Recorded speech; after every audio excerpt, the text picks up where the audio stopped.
मूसा अलैहिस्सलाम के दौर में बारिश बंद हुई। लोगों ने अर्ज़ किया मूसा अलैहिस्सलाम से कि अल्लाह ताला के हुज़ूर दुआ कीजिए कि बारिश हो जाए।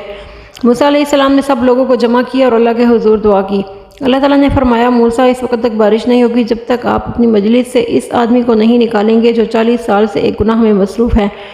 मूसा अलैहिस्सलाम ने ऐलान किया कि 40 साल गुनाहगार जब तक मजलिस से नहीं उठेगा इस वक्त तक बारिश नहीं होगी। वो बंदा सोचने लगा अगर अब उठता हूँ तो लोगों की उंगलियाँ मेरी तरफ उठेंगी और ये कि 40 साल गुनाहगार है और अगर नहीं उठता तो बारिश नहीं होती। अजीब कशमकश में था। अल्लाह ताला से दिल ही दिल में सुलह कर देता है और तौबा करता है कि या अल्लाह 40 साल तक आपने मेरे गुनाह पर पर्दा डाला है, आज भी आप मेरे गुनाह पर पर्दा डाल दें। देर गुजर गई, मजलिस से कोई आदमी उठा नहीं कि बारिश शुरू हो गई। मूसा अलैहिस्सलाम ने अर्ज़ की, या अल्लाह ये क्या माजरा है। अल्लाह ताला ने फरमाया, आपके ऐलान करने के बाद इस गुनाहगार ने गिरबान में मुँह डाला, रोने लगा कि या अल्लाह तूने 40 बरस मेरा पर्दा रखा, अब भी छुपा ले। तो इसने तौबा की तो मैंने इसकी तौबा कबूल कर ली।